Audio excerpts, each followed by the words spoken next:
बूढ़ा में शनिवार को कांग्रेस कार्यकर्ता ईश्वर धाकड़ के साथ कथित रूप से हुई मारपीट के बाद में प्रदेश कांग्रेस अध्यक्ष जीतू पटवारी आज मंदसौर में पहुंचे और उन्होंने सैकड़ों कार्यकर्ताओं के साथ प्रदर्शन किया।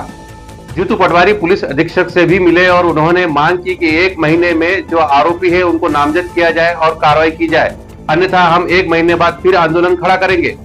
पहले जीतू पटवारी जिला अस्पताल पहुंचे और उन्होंने ईश्वर धाकड़ के हालचाल भी पूछे। कांग्रेस कार्यकर्ताओं ने प्रदेश के डिप्टी सीएम जगदीश देवड़ा का पुतला फूंकने की भी कोशिश की। कांग्रेस कार्यकर्ताओं का दावा है कि हमने पुतला फूंक दिया, जबकि पुलिस अधीक्षक का कहना है कि हमने पुतला छीन लिया और पानी की बौछार करके उसको बंद कर दिया। देखिए मध्य भारत मीडिया की ये एक्सक्लूसिव रिपोर्ट। मंदसौर के गांव बूढ़ा में शनिवार को भारतीय जनता पार्टी और कांग्रेस के कार्यकर्ता आमने सामने हो गए थे। दोनों पार्टी के कार्यकर्ताओं के बीच हुई झड़प में कांग्रेस के ब्लॉक अध्यक्ष ईश्वर धाकड़ के कपड़े फट गए थे। उन्होंने आरोप लगाया कि भारतीय जनता पार्टी के कार्यकर्ताओं ने मारपीट की है। ईश्वर धाकड़ यहां पर जिला चिकित्सालय में भर्ती भी हो गए थे।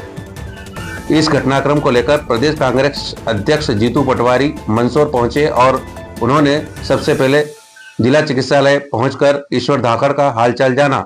इसके बाद वे सैकड़ों कार्यकर्ताओं के साथ पुलिस अधीक्षक कार्यालय पहुंचे और उन्होंने भारतीय जनता पार्टी की सरकार के खिलाफ नारेबाजी की। पुलिस पर उन्होंने आरोप लगाया कि आरोपी नामजद होते हुए भी पुलिस ने अज्ञात के खिलाफ मामला दर्ज किया है। जीतू पटवारी पुलिस अधीक्षक अभिषेक आनंद से भी मिले और उन्होंने कहा कि 1 महीने के भीतर आप आरोपियों को नामजद करें और उनके खिलाफ कार्रवाई करें। जीतू पटवारी ने मीडिया को जानकारी देते हुए बताया कि प्रशासन पूरी तरह से भाजपा के लिए काम कर रहा है और प्रशासन नाम की कोई चीज नहीं है। हमने पुलिस अधीक्षक को 1 महीने का अल्टीमेटम दिया है और कहा है कि जो आरोपी नामजद है उनके खिलाफ कार्रवाई की जाए। इधर पुलिस अधीक्षक का कहना है कि उन्होंने जो आवेदन दिया है उस पर कार्रवाई की जाएगी। इसके बाद सैकड़ों कार्यकर्ता पुलिस अधीक्षक कार्यालय के बाहर पहुंचे और उन्होंने डिप्टी सीएम जगदीश देवड़ा का पुतला फूंकने की कोशिश की। कांग्रेस कार्यकर्ताओं का दावा है कि उन्होंने डिप्टी सीएम जगदीश देवड़ा का पुतला फूंक दिया, जबकि पुलिस अधीक्षक ने अपने बयान में कहा कि उन्होंने पुतला फूंकने की कोशिश की थी, जिसे पानी की बौछार करके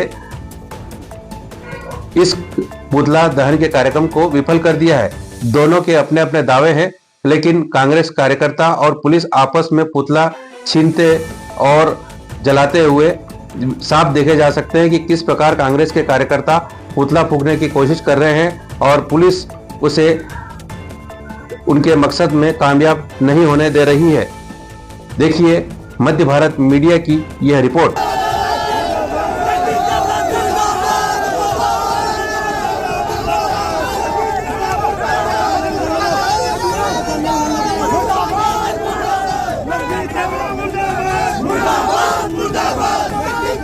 पहले अपनी बात करें, फिर आपके सवाल जवाब पूरे दे के जाऊँ। जल्दी नहीं है ना, आप भी थोड़ा आराम से रहोगे तो अच्छे से व्यवस्थित होगा।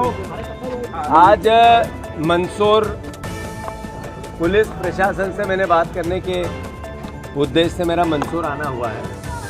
जो कांग्रेस के कार्यकर्ताओं पर डोडा चूरा के तस्करों ने हमला किया और उसको पूरा संरक्षण सत्ता का है।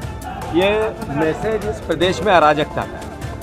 कांग्रेस वो पार्टी है जिसने देश को आज़ादी में अपने लहू को, अपने बलिदान को दिया है। कांग्रेस वो पार्टी है जिसकी देश की आज़ादी के बाद देश को सुरक्षित और उन्नत करने में अपने बलिदान दिए, अपने पूर्वजों ने अपनी पूरी ज़िंदगी दी है हमारे। अगर ये तस्कर और भारतीय जनता पार्टी के लोग इस तरह के हमला करेगा और पुलिस मौन रहेगी, तो मैं समझता हूँ कि यही तो लोकतंत्र खतरे में है। मैंने एसपी को कहा है कि एसपी साहब 1 महीने में उन लोगों पहले तो उन पर कार्रवाई हो, नामजदगी हो, अगर नहीं हुई तो फिर आप जिम्मेवार होंगे। हमने नाम समेत, धाकड़ जी के नाम समेत उनको पत्र दिया है। दूसरा, वीडियो फुटेज से वो चेक कर ले कि कौन कौन लोग थे और फिर नाम लिख लें। ये भी पुलिस का अपना एक दायित्व है।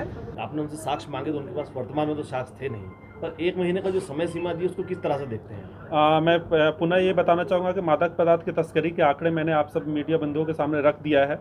अगर मैंने उनसे भी यही बात बोला कि अगर किसी भी अधिकारी के खिलाफ वो कार्रवाई अपेक्षित है तो उनको जो है उस संबंध में अगर वो कोई भी साक्ष्य प्रस्तुत करते हैं तो उसके खिलाफ जो भी कोई शिकायत आवेदन या कोई भी साक्ष्य होगा तो उसके आधार पर जो जांच की जाएगी, जांच उपरांत जो वैधानिक कार्रवाई है वो की जाएगी।